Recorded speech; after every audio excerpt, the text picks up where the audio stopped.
男人回到家里捉奸，他愤怒地给妻子关进卫生间，然后一拳打到小白脸。Ты все неправильно понял. Давно мучите. Давно придумали. Жена и друг. Просто классика жанра. 接连几拳后，鲍里斯拿起桌上的摆件，想要给他送走。切得很轻的在背后给了他一刀，果然最毒妇人心。看着垂死挣扎的鲍里斯，阿历克谢拿起刀送到最后一程。没多久，鲍里斯再次从野外复活，这已经是他第2次死亡了。背部的刀伤是他妻子和他姘头所为，额头的枪伤目前还不知道，所以他要查明真相，第一个杀了自己的人是谁。女儿吓坏了，爸爸刚给买的新车就撞到了人。阿尔乔姆丝毫没有管鲍里斯，打开车门急切地关心女儿的状况。女儿看到鲍里斯的尸体腿一软，阿尔乔姆连忙安慰他，人还没死。换成鲍里斯天生橡皮人症，骨骼系统异常，手臂能像蛇一样盘绕，根本就死不了。所以在女孩的帮助下，鲍里斯被塞进后备箱。女孩为了感谢阿尔乔姆，给了他一个大大的拥抱。阿尔乔姆将鲍里斯安置在停尸房后，决定独自一人前往仓库调查。他找到一个梯子，将手机对准内部拍摄。然而他的行为很快就被发现，手下制服了阿尔乔姆后，向头目克利亚汇报了此事。阿尔乔姆趁机逃跑，手下一个搬砖再的将他放倒。看在附近修完车的女孩见状，为了报答救命之恩，一脚油门就冲了过去，成功救下了阿尔乔姆。手下在地上发现了阿尔乔姆的钥匙，上面写着停尸房的地址。克利亚立刻让手下去把阿尔乔姆抓回来。在停尸房的鲍里斯苏醒过来，他刚走到门口，就听到外面传来说话声。第一个人走进来查看时，鲍里斯悄悄拿起手术刀。Серега! Серега!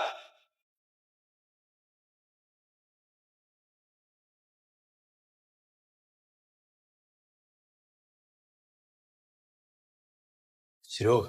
Серега!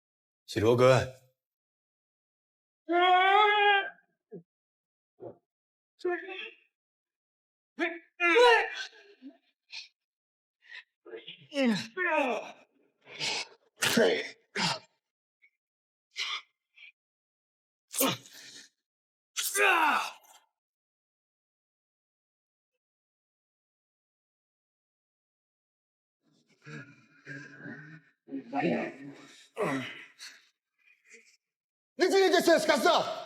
Положи стекло на пол! Ты что сделал? Ты что сделал? 当鲍里斯包扎完伤口，拿起包里的工具，让手下挑选一下。手下二话没说全招了，他的帮派二把手克利亚派来的。鲍里斯简直不敢相信，他愤怒地给克利亚打去电话，发誓要亲手掏出对方的心脏，拿回自己的钱。克利亚吓坏了，慌张是老大指着他干的，所有召集小弟们去干掉鲍里斯。Что-то не разглядеть. Можете экран чуть поярче сделать? Так, норм? Блин, нет. А можно сейчас вот, что важно же все черты разглядеть, чтобы запомнить. Ага. Ну все. Можете мне по аэродропу скинуть? Ну-ка, мужики, двигайтесь, малин. Так. Скидывайте. Что-то не приходит. Ну, я скидываю. А Bluetooth включили? Все, я, включил. Вот Bluetooth твой сраный, вот Wi-Fi. Тогда ты выключи, у себя включи. Там надо еще доступ всем открыть. Точняк. У меня только для друзей стоит. Ну, вот у меня тоже такая проблема.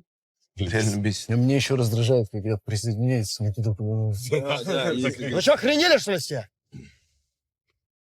鲍里斯决定先下手为强，主动找到黑帮老大质问对方。威克抢走了自己辛苦攒下的血汗钱，还妄图杀人灭口。黑帮老大一脸茫然，反驳道：“如果他真的想杀鲍里斯，早就动手了，根本不会等到现在。”就在这时，克利亚持枪走了出来。鲍里斯立刻意识到这一切都是克利亚搞的鬼。克利亚有一点没想通，这里明明照着鲍里斯后脑勺开的枪，他是怎么活下来的？ Это что значит? Деньги твои я забрал. Аккуратненько их стопочками дома поставил. Они своим присутствием помогают мне чувствовать уверенность в завтрашнем дне. Ты что, охренел, что ли, Коль? О, Борь, кстати, спасибо тебе огромное, что ты его убил. Коль, послушай меня внимательно.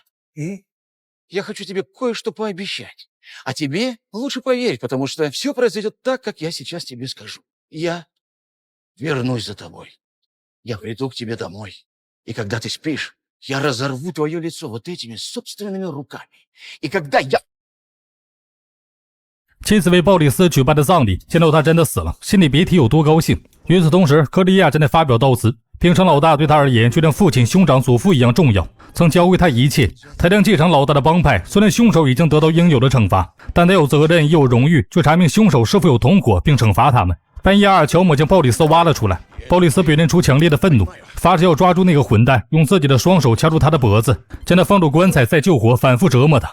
阿尔乔姆想要劝他放弃，鲍里斯却坚持要杀了克利亚，拿回自己的钱。克里斯蒂娜插话说，他死太多次了，而且最近流的血越来越少，两人都担心鲍里斯复活的次数是有限的。克里斯蒂娜研究过这个问题，认为鲍里斯可能是吸血鬼、狼人或者凤凰鸟，建议找专家咨询一下。鲍里斯决定暂缓报仇一事，想把自己不死之身的事搞明白。克里斯蒂娜在网上预约了几位有特殊能力的人，随后他们开始通过视频连线咨询。第一位通灵师看到了吹着鲍里斯的妻子出轨问题，第二位声称鲍里斯运势不佳，碰上了不干净的东西，试图推销他的法术服务。越听越邪乎，鲍里斯直接关了笔记本电脑，不想再听这些骗子胡说八道。所以鲍里斯又在两人的生拉硬拽下，在线下找到了一位大师。阿尔乔姆前后介绍鲍里斯无法死去的情况，大师要求阿尔乔姆给他笔记本，随后开始询问鲍里斯的身份和背景。鲍里斯起初不愿回答，但大师坚持，鲍里斯最终承认了自己的黑暗过去，实施过勒索、酷刑，甚至犯下命案，但都是按照上面的指示行事。鲍里斯还提到自己有一个前妻生的女儿，与前妻的关系更像了掩护，他们互不过问对方私事。他在追问他第一次死亡时的情形，鲍里斯提到那天是女儿的生日，在看美食节目后做了一个蛋糕，点了一支蜡烛，那根蜡烛怎么吹都吹不灭。鲍里斯突然发怒，认为大师在套他的话，回头把记下来的这些交给警察，他就得坐牢。阿尔乔姆追了出来，他分析鲍里斯本是个心理阴暗的人渣，应该下地狱被火烧死，但在临终之际这天期盼的美好结局，并确认他当时在想着女儿。鲍里斯承认那天他已经金盆洗手，发誓不再碰这个行当，他做的一切都是为了女儿。阿尔乔姆解释道，因为这上面的人还未决定是送他上天堂还是下地狱，所以他被困在人间，周而复始的死而复生，直到最终判决。鲍里斯觉得这太荒谬，但克里斯蒂娜对此解释很感兴趣，认为鲍里斯就是活生生的证据。大师提议可以检测血液的魔法反应，但阿尔乔姆表示鲍里斯的血液早已不再流动，身上的淤青也不再形成，且状态越来越差，而且鲍里斯已经感觉不到疼痛。大师由此推断鲍里斯的生命并非永恒，他即将真正离世，可能下的死亡将是永久的。鲍里斯对此表现得异常平静，说自己本就多活了些时日。他随后表示必须解决掉克利亚，并拿回自己的钱。У меня муж умер, точнее погиб, и он все время ко мне во сне приходит и мерещится везде. Вот. Да вы там охренели, что ли? А что я не так делаю? Сначала этот пырь звонит, говорит, бессмертный. Теперь ты мне говоришь, что во снах является. Заняться вам больше нечем, да? Пошла в жопу. Деньги я не верну. 鲍里斯单枪匹马闯入克利亚的公寓，成功找到了自己的血汗钱。正准备枪杀克利亚时，却听到克利亚在电话里命令手下绑架了阿尔乔姆。鲍里斯只好先放弃暗杀克利亚，转头去营救阿尔乔姆。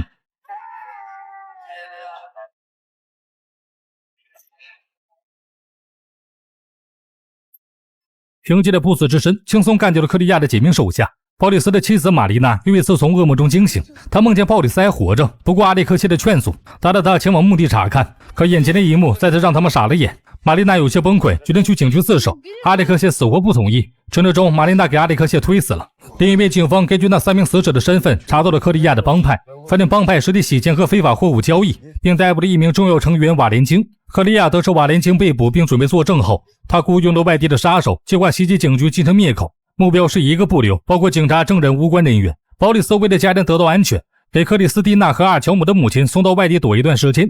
最后一个让他牵挂的是他的女儿。然而当来到孤儿院寻找女儿时，却被院长告知安娜因为打架被送到了警局。鲍里斯想要冲进警局把女儿救出来，阿尔乔姆提醒鲍里斯，警局里有几十名武装人员，他们会直接杀了他，而且在这次可能再也活不过来了。阿尔乔姆建议可以按常规方式处理，比如交保释金。鲍里斯指出他们的通缉令已经贴满全城，无法正常交保。阿尔乔姆突然提到全面消毒的点子。半个小时后，鲍里斯和阿尔乔姆穿着全套防护装备进入警局大厅，前来警察询问他们的身份。阿尔乔姆平静地解释，他们是来进行消毒作业的，而且这属于最高机密。鲍里斯两人进入警察局内部后，搜寻了一圈，也没看到女儿的身影。所有两人来到前台，将值班警察支开后，开始翻找女儿的资料，却见到玛丽娜冲进警局，大喊着自己杀了人。值班警察将她带到办公室询问。鲍里斯在找到女儿被转移的消息后，正打算撤离，却察觉到擦肩而过的一名警察气场异常，心中警觉，猜测玛丽娜可能正处于危险之中。他立刻让阿尔乔姆先行离开，自己则留下来查证情况。阿尔乔姆认为鲍里斯疯了，提醒他玛丽娜不仅曾背叛过他，还亲手杀死过他，但鲍里斯执意如此，只得嘱咐阿尔乔姆务必找到他的女儿。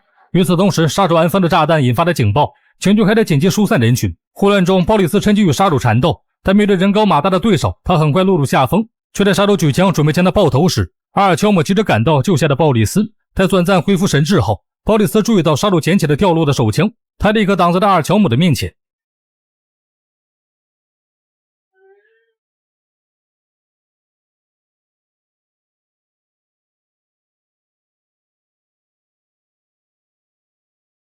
鲍里斯2枪打破气罐，干掉了杀手。